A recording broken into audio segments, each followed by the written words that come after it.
बालेश्वर जिला खंतापड़ा थाना गोपालपुर अंचल दुई जन दुर्दांत चोर को गोपालपुर पुलिस गिरफ्त करिछि।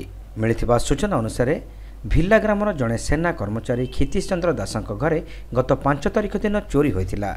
एही दुई जन चोर सेना कर्मचारी घरे पशि कलाकना बुलाई देइतिले। कर्मचारी घरू फ्रिज, एलसीडी, म्यूजिक सिस्टम आदि चोरी कर नहीं।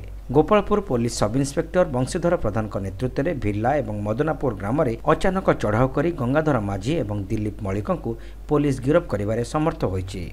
एहासह विभिन्न स्थान चोरी होइतिबा बहु सरंजाम जबत करिछि। गिरफ होइतिबा अभियुक्तक पाखरु चोरी समय व्यवहृत होइतिबा दुईटी बाइक मध्य जबत करिछि। चोरीटा एक्चुअली से लोकर गोटा घर पूरा कलाकना बुले मुझे देखला मत बहुत दुख लगे। मुझे प्रथम आगे से पट एरिया किए सब एम क्रिमिनाल अच्छा सब ये कली चिन्हट कलापर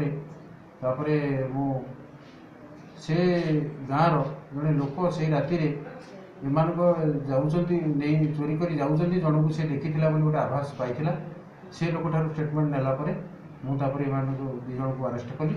अरेस्ट कलापर एमाने सब मानिले और जिनस जो लुचेक रखी सब मत देले जबत जिनस दी जन आसामी मैंने जड़े तर घर पाख गाधुआ घर पाखे रखी जिनस से पाइलु राति आउ जड़े घर पछपट तार बण भाया से गाड़ी केतना जबत होई दुई गोटी मोटरसाइकेल से इनवल्व अच्छा दुई गोटी मोटरसाइकेल को जबत कर बहुत घर नार पूर्व केस फेस अच्छी ना रिसेंट गोटे केस होमर सोर थाना अंडर रे से केस से धराई दी जन सी भी केस इनवल्व अच्छा।